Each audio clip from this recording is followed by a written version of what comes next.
News Bengaluru rave party కేసును speed గా follow up చేస్తున్నారు బెంగళూరు పోలీసులు.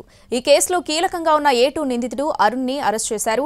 నటి హేమతో పాటు డ్రగ్స్ తీసుకున్న 85 మందికి నోటీసులు ఇచ్చారు. బెంగళూరు రేవ్ పార్టీ కేసులో క్రైమ్ బ్రాంచ్ పోలీసుల దర్యాప్తు కొనసాగుతోంది. ఇప్పటికే ఈ కేసులో 5గురిని అరెస్టు చేసిన పోలీసులు డ్రగ్స్ ఎలా వచ్చాయన్న కోణంలో విచారణ జరుపుతున్నారు. రేవ్ పార్టీ మూలాలు చిత్తూరులో ఉన్నాయని గుర్తించారు. నిందితుల్లో రణధీర్, అరుణ్ కుమార్ చిత్తూరు జిల్లాకు చెందిన వారే కావడం అందుకారణం. పార్టీ నిర్వహించిన వాసుకి అరుణ్ అనుచరుడు. అరుణ్ బెంగళూరులో రియల్ ఎస్టేట్ వ్యాపారం చేస్తూ అప్పుడప్పుడు ఇలా రేవ్ పార్టీలు అరేంజ్ చేస్తూ ఉంటాడు. రేవ్ పార్టీ నిందితుల్లో అరుణ్ కుమార్ A2గా ఉన్నారు. A1గా వాసును చేర్చారు. ఇప్పటికే రేవ్ పార్టీ కేసులో 86 మందికి నోటీసులు ఇచ్చారు పోలీసులు. సినీ నటి హేమ కూడా ఇచ్చారు.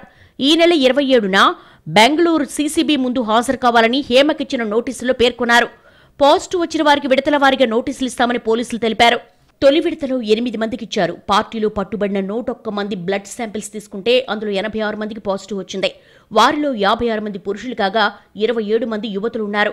మరోవైపు పార్టీ నిర్వహించిన ఫామ్ హౌస్ యజమాని గోపాల్ రెడ్డి కూడా నోటీసులు ఇచ్చింది CCB. పోలీసులు సోదాలు చేస్తూ ఉండడంతో అక్కడి నుంచి తప్పించుకున్న పూర్ణారెడ్డి అనే వ్యక్తి కోసం కూడా గాలిస్తున్నారు. మొదటి నుంచి రేవ్ పార్టీలో లేనని బుకాయిస్తున్న నటి హేమ ఎట్టకేలకు నోటీసులు అందుకుంది. మరి ఈ నెల 27న ఆమె బెంగళూరు క్రైమ్ బ్రాంచ్ పోలీసులు ఎదుట హాజరవుతుందా లేదా అన్న విషయం ఆసక్తికరంగా మారింది.